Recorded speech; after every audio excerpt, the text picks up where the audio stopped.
Muy buenos días, profesor. Muy buenas tardes, mejor dicho. Hoy les quiero hablar sobre el capítulo número 8 de nuestra tarea para el examen final, que sería la concepción que Jesús tiene de la vida misma y cuáles son explorando la vida como su don. Una tarea de enseñanza de Jesús desde una perspectiva integral. ¿Qué es lo que vamos a hablar en este tema? Esto vamos a explicarlo gracias a, primeramente, a justamente la introducción que vamos a leer del tema. ¿Qué es lo que vamos a explorar en este capítulo 8? Bueno, el capítulo 8 se basa en cómo Jesús nos ve a cada uno de nosotros, no solamente como unos siervos que tenemos que Él bajó para sacrificarse. Sabe de que nosotros somos pecadores, y lo sabe muy bien, pero igualmente su amor fue tan grande para sacrificarse, y no solamente eso, sino que nos enseñó una cosa valiosa, el don de la enseñanza y de la sumisión. Es uno de nuestros dones que nos ha dado gracias a de que gracias por su vida, por la Biblia misma, cómo nos explica su vida, su recorrido, todo lo que él ha tenido que pasar para llegar a un punto en específico. Lo que queremos ver ahorita mismo son de en tres partes. Primeramente vamos a explicar el tema en concreto sobre algunas cosas que hablamos también en las clases, como también en el propio libro que se va a mencionar. También vamos a hablar sobre un apartado, depende de cuántos, de una parábola o también de un texto bíblico que sintonice ese tema. Y también vamos a hablar sobre una película que esté relacionada que fueron enviadas por nuestros docentes para explicar mejor el tema y de cómo podríamos aplicar eso para nuestra vida misma o cómo se podría aplicar. Primeramente vamos a hablar sobre el primer tema que viene siendo una educación de la moralidad necesaria. Ese es el tema principal o la premisa para poder entender nuestro tema principal que viene siendo. Una- en ese tema se habla muy interesantemente sobre un tema en específico, la moralidad. Jesús nos habla de la moralidad en una lucha constante entre tú mismo, o sea, una lucha entre tú y tú para saber, para tener una mejoría en concreto. Esta mejoría se basa en las reflexiones, no solamente en ser alguien más mejor, sino en superarte a ti mismo cada vez para una mejoría constante. No es obligatorio que siempre tenga que ser un sacerdote o un padre para aplicar este tema, sino que puedes elegir tu propia carrera misma como un método para poder aplicar esto, ya que si eliges ser algo en lo que te gusta y eres bueno, vas a autosatisfacer tu alma misma y a ti mismo, ya que la felicidad es importante para encontrar esto de la moralidad, ya que si no estamos felices en lo que hacemos, no vamos a lograr hacer de que lleguemos tan lejos como hubiéramos querido, porque nos vamos a tener desganados o nos va a sentir de que en vez de ser algo que nos gusta, va a ser un trabajo obligatorio. Esto también se explica de que la moralidad, aunque hagamos nuestras acciones de compartir la enseñanza, las palabras, no vamos a ser escuchados, ya que la gente escucha, pero tampoco puede aplicarlo o nos puede llamar farsantes. Esto se compone junto con dos partes importantes que quiero hablarles. La primera viene siendo de el capítulo de Juan 11, del versículo 1 al 45, que se trata de la resurrección de Lázaro. Vamos a tener un poco de contexto qué es lo que está pasando aquí. Hay una viuda que está llorando triste porque ha sucedido una tragedia, la muerte de su hijo Lázaro. ¿Qué sucede con esto? Lázaro era un hijo primogénito, o sea que solamente había uno. Con la muerte de este y al no tener su marido, la viuda se quedaba completamente sola y sin nadie que la apoyara cuando sea mayor o quien la podría acompañar. Jesús pasando por allí escuchó las plegarias y el llanto de la mujer y se sintió tan conmovido que decidió acercarse a la tumba de Lázaro. Cuando llegó a la puerta, éste simplemente comentó, levántate y camina. Y de repente las puertas de la misma tumba se abrieron de repente. Lázaro estaba vivo, vendado pero vivo. La gente que vio esto dijo que era un milagro. Había resucitado a un muerto, pero no todos le creyeron. Alguna gente, algunos ciudadanos se fueron con los fariseos a comentar el tema, a saber de que si esto había sido verdad, si este era el Mesías, el prometido que les habían dicho. Como se puede explicar en este síntesis, se nos ha hablado cómo desde que muchas personas han creído al ver el milagro, pero a unas otras, muchas también al verlo, no creyeron primeramente en él, sino de que se fueron a hablar sobre otra gente, los fariseos.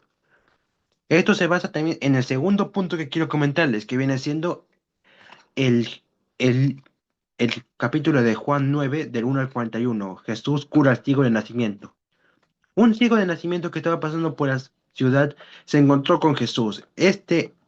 Hablando con él, le pidió por favor de que se le pudiera curar sus ojos para poder ver. Jesús, en su infinita humildad, le puso su mano sobre su cara y les curó sus ojos, pudiendo volver a ver.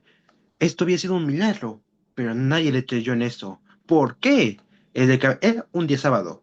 Los sábados para ellos era como un día en el que Dios no trabajaba, estaba libre. Es por eso de que todos dijeron de que eso no había sido un milagro. Jesús se sintió muy ofendido por esto y decidió marcharse llamándolos ignorantes. No por maldad, sino de que aún viendo lo que había hecho, el milagro que se había dado, no creyeron en él, no habían creído en Dios, aún cuando estaba de frente. Esto se puede también juntar con una película muy conocida que era La Pasión de Cristo. ¿En qué momentos nos situamos? En el momento de Judas, la traición de Jesús. Se puede simplificar esta película por cómo Judas, una persona que había seguido a Jesús fielmente, que había conocido todas sus hazañas, todo lo que él había vivido, lo traicionaba de esta manera tan pobre. O sea, le entregó a Jesús, el Hijo de Dios, el Rey de Nazaret, a los fariseos simplemente por unas monedas. Era claro de que por qué, era claro el por qué, pero igualmente lo había traicionado. Había, y es por esto que la moralidad no es solamente un lujo de que todos tienen que creer, van a haber gente que crea y no crea. Es por eso que vamos a hablar sobre el valor de la persona. Para obtener en sintonía, el valor de una persona en la época romana era tan pobre, los enfermos como por ejemplo los leprosos eran considerados la peor de las pestes, hasta incluso no valían nada, ni siquiera ni un ramo de arena. Eran expulsados y enviados a su muerte, eran ignorados. Las mujeres eran utilizadas simplemente para conseguir hijos y tener una pareja. Incluso familias estaban incluso llevaban a sus hijas nomás para que tengan un buen esposo y que tengan un buen vivir, porque para ellos la mujer simplemente era eso, algo que tenía que casarse con un hombre y así poder ser algo. También junto con los niños, como por ejemplo los niños pobres o la gente pobre. También eran personas de que no eran ayudadas, tenían una obligación, pero no la habían cumplido y eran simplemente olvidadas. Tanto era así que hasta incluso el ganado, la pura sangre, era mucho más valiosa que ellos. ¿Por qué? Un caballo de peleas que era pura sangre iba a tener mucho más resultados porque iba a servir para las guerras, para exhibiciones, incluso puede ser el regalo perfecto para el rey. Era obvio de que iba a servir más, pero para los ojos de Jesús, eres más importante. Tú eres más importante. ¿Por qué? Era claro de que es más importante debido a una simple razón, de que para ti tú eres valioso porque tú naciste, tú tienes un valor único, va- un valor que no se puede quitar, ya que naciste con ese valor desde que te concibieron hasta tu muerte por medios naturales. No hay nadie que te pueda quitar o decirte de que bajarte tu valor o subírtelo. No te puedes diferenciar, no hay forma, no hay nada que pueda hacer, ya que para los ojos de Dios, Jesús, tú eres valioso en lo que eres. Como en la época romana era claramente ignorado este tema, pero Jesús no. Entonces habla sobre dos pasajes importantes, como por ejemplo el de Jesús, el de Mateo, el de Marcos 1:40-45, Jesús y el leproso, y Lucas 1:7, la oveja perdida. Vamos con Marcos 1, versículo 40 del 45. Este se habla sobre cómo un leproso caminaba por las calles y era apartado y era alejado. Este leproso se encontró con Jesús en medio de la calle y se arrodilló. El leproso le dijo: Señor, estoy sucio. Si quieres, puedo limpiarme. O se estaba refiriendo de que se iba a largar, de que no le iba a molestar su camino porque era un leproso, podía pegarle la peste. Pero Jesús se acercó a él y le dijo: Sí, quiero limpiarte. Lo tomó y la lepra, la enfermedad más mortal de la época romana, fue. Hoy este punto también quiero hablando sobre la parábola de la ovejita perdida. Un pastor estaba pastoreando a sus ovejas, 100 ovejas, que de esas 100 una se haya perdido.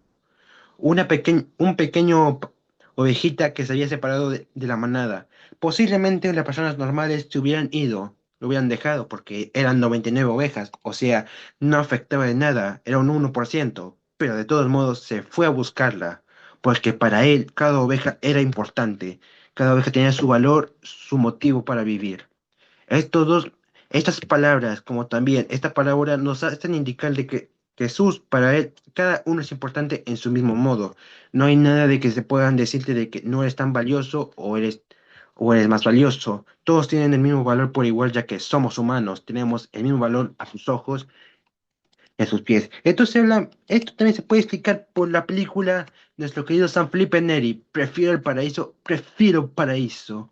San Felipe Neri nos habla de la película de el mismo San Felipe, cómo este había criado a unos niños huérfanos, unos niños de la calle, una chica, una mujer, una niña que se había también colado junto con ellos y un tartamudo que les habían pedido de que le hablara, que le enseñara. Muchos de este los llevaba a un campo para hacer alegría, porque para él su motivo de vivencia es la alegría. Esto habla sobre el valor, porque San Felipe Neri no le importaba si fueras una niña, una mujer, un niño con una enfermedad mental o eres alguien de la calle. Para él tenías igual valor, porque también incluso se ve en la película cómo este intenta todo lo posible para que esos niños de la calle tengan un lugar para vivir, un techo. Hasta incluso llega a pedir, a exclamar un convento, tener un convento para que cada uno de esos niños pueda vivir en armonía y felicidad. Una vida bastante feliz, una hermosa que también se considera por eso un santo. Pero ahora vamos a hablar sobre el segundo punto que es la dependencia original. ¿De qué hablamos de la dependencia original? Bueno, la dependencia original se sitúa tanto como en el amor, en la libertad, tiene una relación entre la ley. Los humanos somos dependientes de cierto modo hacia algo que sea divino, ya que tenemos que sentirnos que necesitamos aprobación, algo que nos dio vida, algo que nos da algo, un sentimiento, lo que sea. Es por eso que nosotros estamos ligados muchamente hacia el Señor o algo mucho mayor hacia nosotros que pueda existir. ¿Qué es lo que nosotros ¿Qué es lo que nosotros tenemos en este punto? A lo que se refiere en este punto es de que nosotros, desde la creación misma, somos dependientes hacia algo, hacia una deidad, ya sea por enseñanzas, por vivencias, por lo que haya ocurrido. Dios no tiene seguros, porque Él sabe cada uno de nosotros, quiénes somos, qué cosas vivimos, cuántos cabellos tenemos. En estos puntos quiero hablar sobre dos cosas. El primer punto viene siendo este de aquí, se nos refiere a de que en Lucas 7, Dios sabe cada cabello de lo que tenemos. Entonces en la bienaventuranza, los apóstoles estaban con miedo, iban a ir a una encrucijada de viajes en el que posiblemente todos iban a morir, porque la religión cristiana era muy mal vista en esos tiempos, porque era algo tan pequeño y ya habían demasiados dioses que no se podía concebir a un Dios tan minúsculo. Unas palabras de amabilidad. Es por eso de que Jesús alienta a los pastores diciendo, no temáis, porque ustedes son iguales que un ave en unas. Dios sabe cada uno de sus cabellos, sabe cada uno de los cabellos de su cabeza y de su barba. Los conoce tan bien que nunca van a estar solos. Lo que se refiere en esto mismo es de que nunca vamos a estar solos, aún vamos a ser dependientes a Él en cualquier forma en la que veamos, porque nosotros somos dependientes y si lo tenemos a Él, vamos a hacer muchas cosas en el futuro. Esto también se relaciona con un cortometraje que es de la entrevista de María Teresa de Calcuta. ¿Cuál es su propósito? Por qué había elegido esa vida? Bueno, ella sintió dependencia hacia el Señor, vio a la gente pobre, a la gente necesitada y supo que tenía que hacer algo. No podía quedarse así mirando y viendo solamente el problema, tenía que actuar. Es por eso de que ella creó un convento para la gente pobre y la gente necesitada por enfermedad y todo, y lo necesario. Era una servidora a Dios fervota por simplemente seguir sus pasos. Era una santa. Es una historia bastante bonita que se tiene que ver la entrevista en donde habla también sobre la oración, los niños cuidados, las personas que ella había tratado y cuidado. La dependencia nos hace nos hace sentirnos seguros de que estamos en cuidado con alguien. Y es por eso que vamos a hablar sobre la existencia humana. La existencia humana se nos refiere en qué tema, qué es qué es lo que nosotros necesitamos. Bueno, la existencia humana es nosotros mismos, qué es lo que podemos escuchar. Cuando nosotros escuchamos la palabra del Señor, muchos van a escucharlo y otros no, porque no solamente es decir, yo creo en Dios porque lo sé y porque sé que está aquí. Para saber de que existe Dios y para ser un buen católico tiene que haber un punto de partida, una zona en la que nosotros hayamos empezado a creer un propósito, algo que nosotros hayamos tenido como una conexión, un llamado. Es por esto que se nos pone en nuestro siguiente frente las palabras de Mateo del capítulo 7 versículo 24 del 27. La casa construida en rocas y en arena. Si queremos alzarnos en la gloria del Señor, debemos tener un porqué. Esto nos refiere a las palabras de Jesús en este refrán de Mateo. Si escuchan mi llamado y lo siguen al pie de la letra, construirán su casa en rocas. Vendrá la lluvia, vendrán las mareas, los vientos soplarán y no se destruirá su casa. Pero si escuchan mi llamado y no me hacen caso, van a estar construyendo su casa en arena. La lluvia va a caer, los vientos van a soplar, las mareas van a, van a golpear y la casa se va a derrumbar. ¿Por qué? Porque hay en uno sí escuchó y está en una base sólida y el otro no, porque no ha escuchado, aunque haya escuchado, lo ignoró. Y esto hizo que construyera su casa en arena. ¿El por qué es esto? Tiene que ser, para esto tener tenemos que tener algo en mente y esto es la película de nuestro querido San Camillo de Ayalis, también conocida como Te Serviré. San Camillo de Ayalis tenía una vida completamente... Era un soldado que había nacido para la guerra. Él había tenido problemas de alcoholismo y de las apuestas luego de terminar la guerra y esto provocó de que su vida terminara en las calles, o sea, era un mendigo. Esto se refiere al refrán de que de la casa en arena.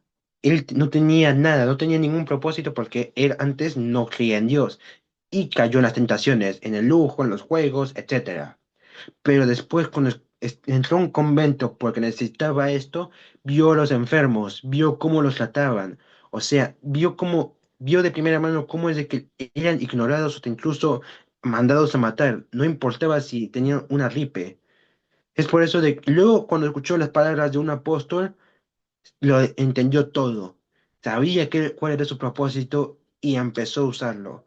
Es por eso de su frase icónica que tenemos aquí, los cuidaré a cada enfermo como si fuera su madre, porque no hay amor más hermoso que el de nuestra propia madre. Él cuidó a todos los enfermos que él podía, ya que sabía de que si no había nadie que nos pudiera apoyar, sin que se pudiera quedarse con ellos, ¿quién lo haría? Él. Esto nos refiere, nos da un propósito, un porqué a cada cosa que tengamos de nuestra santidad. Tenemos que decirnos un porqué. Y es por eso que ahora tenemos una conciencia que se expresa en súplica. Como se puede ver en la imagen, una conciencia que se expresa en súplica, tenemos que darnos una idea de qué es la súplica. La súplica es la necesidad en donde nosotros expresamos nuestras oraciones en manera, en manera de oración, en manera de siervos, ya que pedir no está mal, tampoco orar, porque es como nosotros, como si fuéramos un niño, estamos le pidiendo a alguien superior, mayor, algo para beneficiarnos, porque eso es lo que nosotros para eso hemos creados, beneficiarnos de todo, pero también tenemos que saber cómo orar. Cuando Jesús estaba estaba por allí en el desierto con unos seguidores y les preguntó, Señor, enséñenos a orar. Jesús les dijo, cada vez que oren, digan Padre, porque Padre es alguien que te escucha, alguien que está para ahí todo momento y en cada segundo para ayudarte en algo. Por eso nos habla sobre la oración, que no está tan mal. El ángel de los niños es también uno de nuestros temas que vamos a tener, que hablamos sobre Gokshi, el ángel de los niños. Una película que nos habla sobre un soldado de guerra de unas guerras mucho más modernas.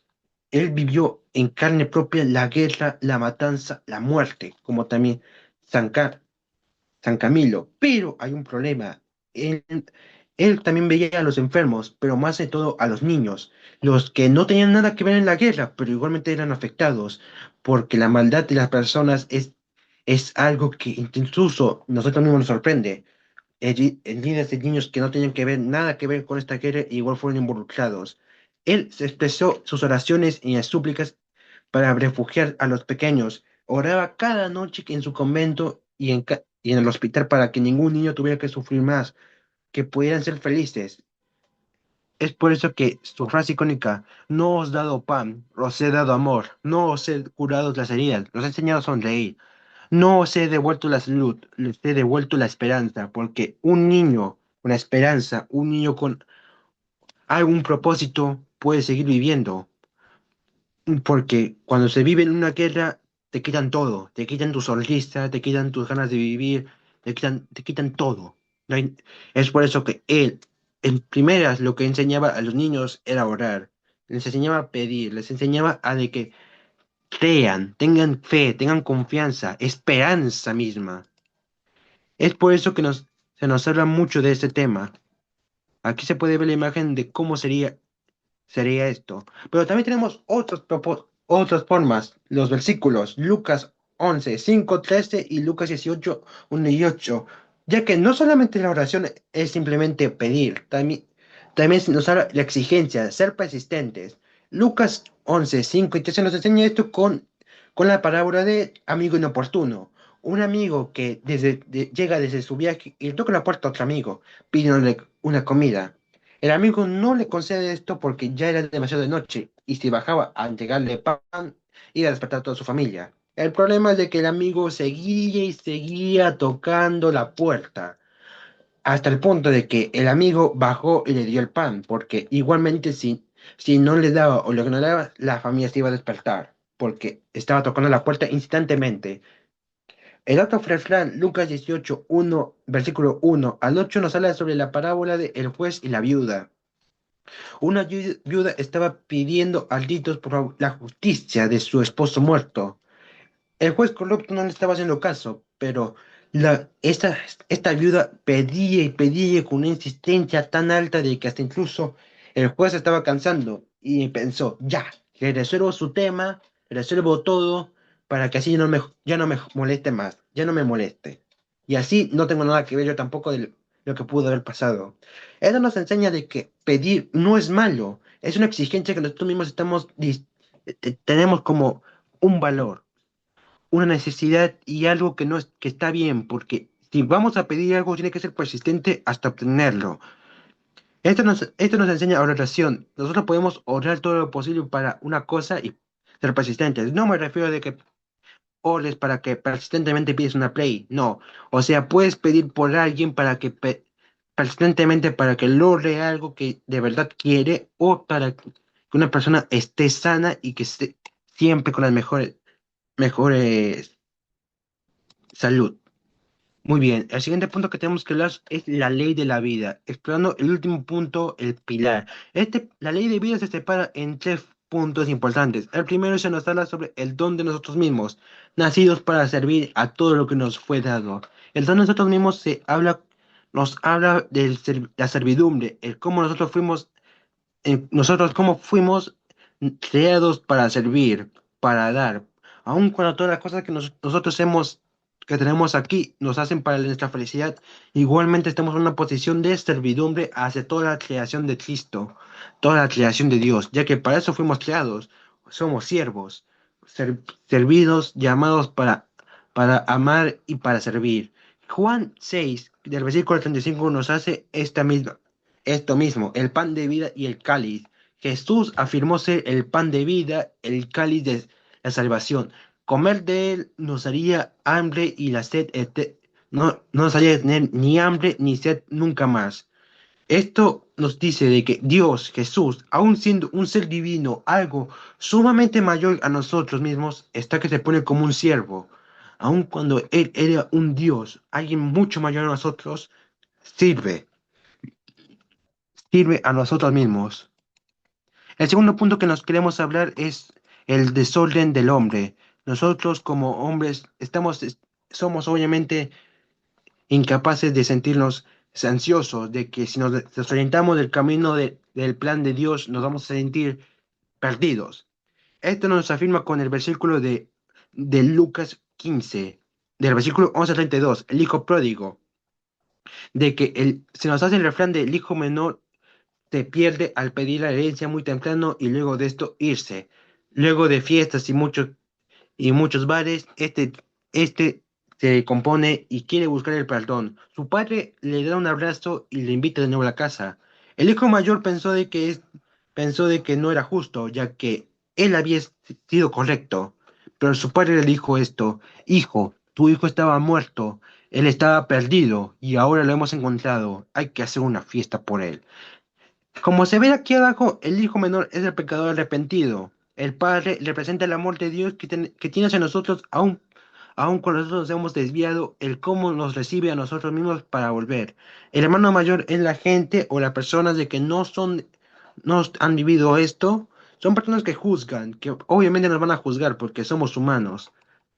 Pero ahora mismo tenemos otro punto importante, la libertad. ¿Qué es la libertad?